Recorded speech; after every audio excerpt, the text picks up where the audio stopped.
We cannot overthrow capitalism just by killing a few CEOs. We need to do way more than that. You know, I always thought that the socialists were just the useful idiots, and whilst Antifa can be violent, Antifa are violent, but the general Victorian Socialist, for example, is not necessarily Antifa. They're like not violent. They're just socialists. They believe in the failed concept of socialism. You know, we all share everything. Just an immature, dumb ideology is the way I've always looked at it. But the lead Senate candidate for the Victorian Socialists, who his name is Jordan van der Lam, I think he's actually an immigrant from South Africa.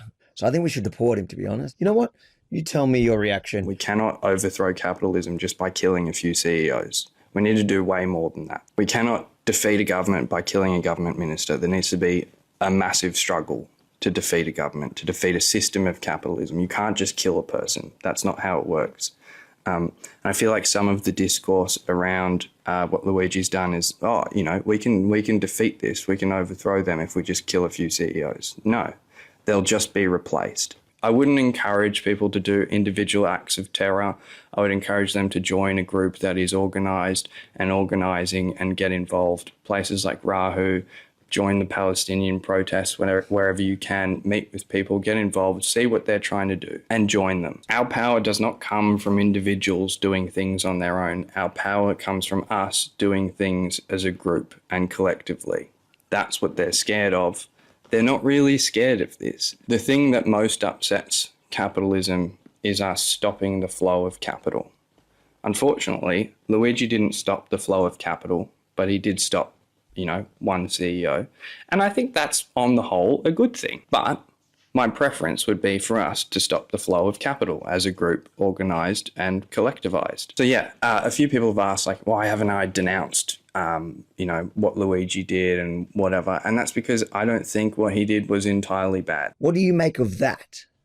What the Victorian Socialists have done is endorsed a candidate for the Senate who has referred to a cold-blooded murder as, quote, not a bad thing. So for somebody to think murder is not a bad thing, that's very concerning indeed, Avi.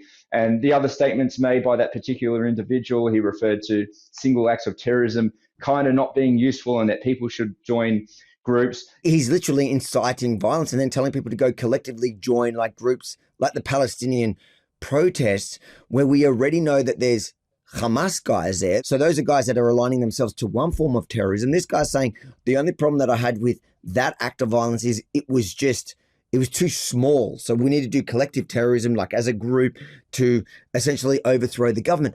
Somebody like that does not belong in parliament. They belong in jail. He thinks that murder is not a bad thing because the thing the murderer was seeking to achieve meets his ideological perspective, which by definition is supporting terrorism. And now that he's telling people to join the Palestinian, the irony in that isn't lost on me. But until now, I've always said that these protests are dangerous. It's got Islamic extremists running our streets, holding our city hostage, stopping Jews from definitely Jews from being able to attend the city on Sundays, but even Australians. We see people going to the football being attacked. We've seen buskers, all that. And I always thought that the socialists were just useful idiots that were, either turning a blind eye to it or whatever. But I'm starting to think that they are exactly the same. And this is dangerous. And somebody needs to put a stop to it. Now we need to enforce our laws. And this guy, from everything I can see, has clearly broken the law. He's inciting violence. He's inciting terrorism.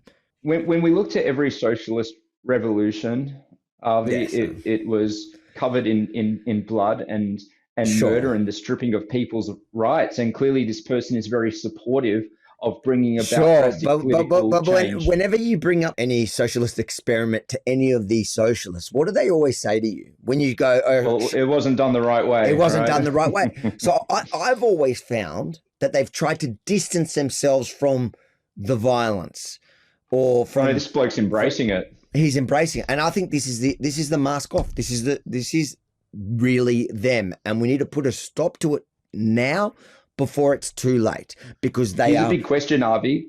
here's a big question for you, and you with your platform may have the capability to influence this outcome. So the only chance in the world of this guy getting elected to parliament is if he is able to capture Labor preferences. Okay, he's not going to get up from the left-wing minor party preferences. So the question we need to be asking the National or State Executive from the Labor Party is, are they going to preference the Victorian Socialists in the Senate and risk getting someone elected who thinks that murder for ideological causes is, quote, not a bad thing? So, Arby, I don't know if there's any way that you can use your platform, but we need answers from the Labor Party. Are they going to support people who support murder and terrorism? Do you have any ideas how we can raise awareness for this? Well, we will, just by spreading this video. We'll ask the audience to spread it. If you enjoyed this little snippet of the latest episode of the Yemini Report, make sure to check out the entire show at theyeminireport.com. And while you're there, do the following 2 things. Firstly, become a Rebel News Plus member so you get full access to the show, plus my opposition show with Brooke Shun on Thursday night, including the interactive live functions for both shows. And on top of that, full access to all the other Rebel shows and documentaries across the website. But most importantly, it helps us to keep the lights on here. Rebel News Plus members, do it. Then secondly, bookmark the page to catch our next episode live at 7 p.m. Melbourne time every Tuesday. For now, I plan to add more nights in the new year. So again, 2 things. Sign up and bookmark the page. That easy. theyeminireport.com. Join the family.